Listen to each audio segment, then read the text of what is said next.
Number 1A. Write the full form of Seattle. Seattle সম্পূৰ্ণ ৰূপটো লিখা। B. The collapse of which country is known as the collapse of Second World. কোনখন ৰাষ্ট্ৰৰ পতনক দ্বিতীয় বিশ্বৰ পতন হিচাপে জনা যায়? C. First Gulf War is also known as Operation Desert Storm. Write yes or no. প্ৰথম উপসাগৰীয় যুদ্ধক মৰুভূমিৰ ধুমুহা অভিযান বুলিও জনা যায়, হয় নে নহয় লিখা। D. Agra summit took place between India and Pakistan. Write the name of the Indian Prime Minister who participated in the summit. Agra শীৰ্ষ সন্মিলন ভাৰত আৰু পাকিস্তানৰ মাজত অনুষ্ঠিত হৈছিল। এই শীৰ্ষ সন্মিলনত অংশগ্ৰহণ কৰা ভাৰতীয় প্ৰধানমন্ত্ৰীজনৰ নাম লিখা। ই. Rio summit approved a developmental program named Agenda 21. Write yes or no. Rio' সন্মিলনে কাৰ্যসূচী 21 নামৰ উন্নয়নমূলক কৰ্মসূচীক অনুমোদন জনাইছিল, হয় নে নহয় লিখা। F. The World Council of Indigenous People was formed in the year 1974/1975/1976. Choose the correct answer. খিলঞ্জীয়া জনসাধাৰণৰ বিশ্ব পৰিষদ গঠন হৈছিল 1974 চনত, 1975 চনত, 1976 চনত। শুদ্ধ উত্তৰটো বাছি উলিওৱা। 2. Mention two reforms Mikhail Gorbachev initiated in the Soviet Union. Mikhail গৰ্বাচেভে ছোভিয়েট ইউনিয়নত আৰম্ভ কৰা সংস্কাৰ দুটা উল্লেখ কৰা। 3. Mention two areas of conflict between India and Bangladesh. Bharat আৰু বাংলাদেশৰ মাজৰ সংঘাতৰ দুটা ক্ষেত্ৰ উল্লেখ কৰা। 4. Write the name of two conflicting communities of Sri Lanka. শ্ৰীলংকাত সংঘাতত লিপ্ত হোৱা সম্প্ৰদায় দুটাৰ নাম লিখা। 5. Write the name of two non-governmental organizations which are concerned with protection of human rights all over the world. সমগ্ৰ বিশ্বতে মানৱ অধিকাৰ সুৰক্ষাৰ হকে কাম কৰা দুটা বেচৰকাৰী সংগঠনৰ নাম লিখা। 6. Write two distinctions between migrants and refugees. প্ৰব্ৰজনকাৰী আৰু শৰণাৰ্থীৰ মাজৰ দুটা পাৰ্থক্য লিখা। Next. Which year was Kyoto Protocol signed? The protocol dealt with which problem of the environment? কিয়ট চুক্তি কোন চনত স্বাক্ষৰিত হৈছিল? এই চুক্তি পৰিৱেশৰ কোনটো সমস্যাৰ সৈতে জড়িত আছিল? 8. Discuss briefly about the new international economic order. নতুন আন্তৰ্জাতিক অৰ্থনৈতিক শৃংখলাৰ বিষয়ে চমুকৈ আলোচনা কৰা। 9. What 1911 indicates in world politics? Discuss briefly. বিশ্ব ৰাজনীতিত 9/11 কি সূচায় চমুকৈ আলোচনা কৰা। 10. Discuss briefly the functions of the World Bank. বিশ্ব বেংকৰ কাৰ্যাৱলীসমূহ চমুকৈ আলোচনা কৰা। 11. Discuss briefly about the components of the security strategy of India. ভাৰতৰ নিৰাপত্তা কৌশলৰ উপাদানসমূহৰ বিষয়ে চমুকৈ আলোচনা কৰা। 12. Discuss about the cultural consequences of globalization. বিশ্বায়নৰ সাংস্কৃতিক পৰিণতিসমূহৰ বিষয়ে আলোচনা কৰা। 13. Why did Soviet Union disintegrate? Discuss elaborately. Soviet Union কিয় ভংগ হৈছিল বিশদভাৱে আলোচনা কৰা। অৰ অথবা discuss elaborately the US hegemony as an economic superpower. অৰ্থনৈতিক মহাশক্তি হিচাপে আমেৰিকা যুক্তৰাষ্ট্ৰৰ আধিপত্য বিশদভাৱে আলোচনা কৰা। 14. What are the main pillars of ASEAN? Discuss elaborately. এছিয়ানৰ মূল স্তম্ভকেইটা কি কি বিশদভাৱে আলোচনা কৰা। অৰ অথবা discuss the rise of China as an economic power. অৰ্থনৈতিক শক্তি হিচাপে চীনৰ উত্থান আলোচনা কৰা। Now let's discuss part B. 15A.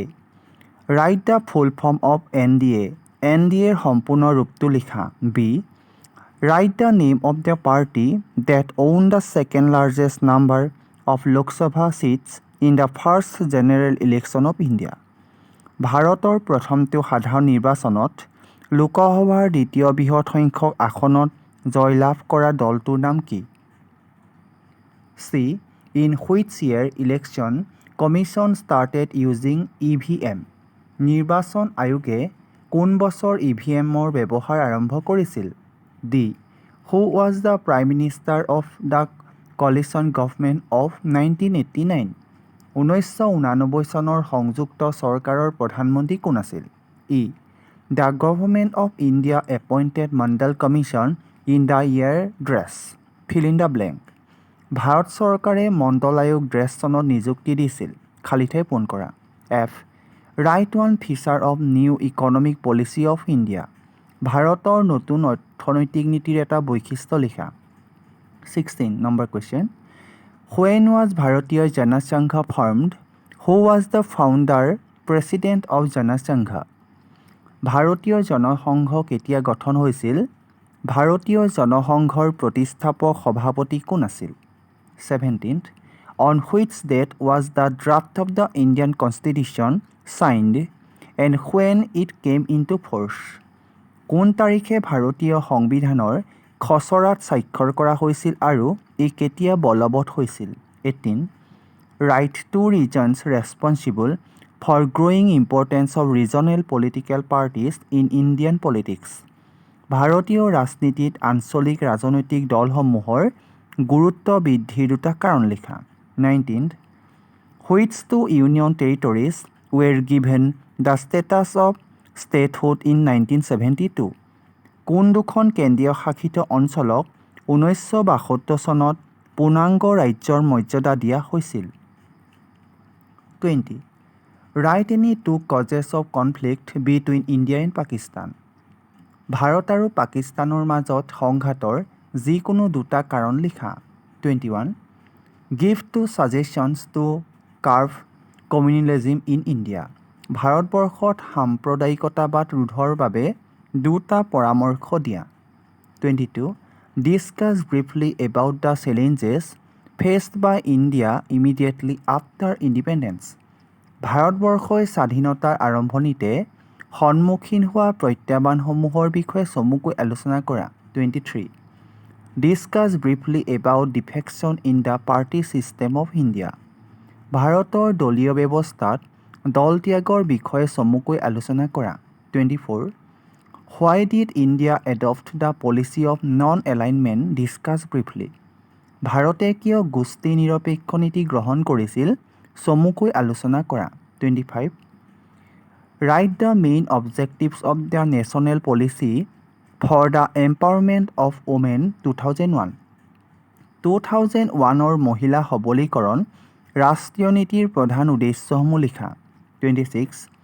Discuss briefly about the initiatives taken by Janata government.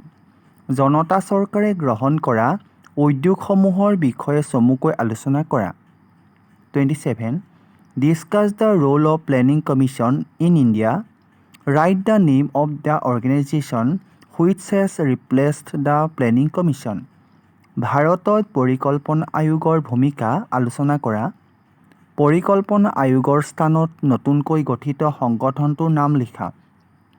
অথবা Discuss the main controversies around planned development in early years of India's independence. ভাৰতৰ স্বাধীনতাৰ আৰম্ভণিতে পৰিকল্পিত বিকাশক লৈ উদ্ভৱ হোৱা মূল বিতৰ্কসমূহ আলোচনা কৰা। Now last question 28. Discuss the consequences of national emergency declared on 25th June.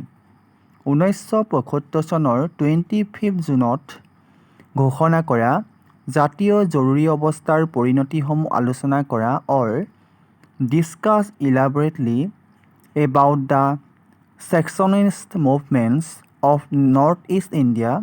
উত্তৰ পূব ভাৰতৰ বিচ্ছিন্নতাবাদী আন্দোলনসমূহৰ বিষয়ে বিশদভাৱে আলোচনা কৰা।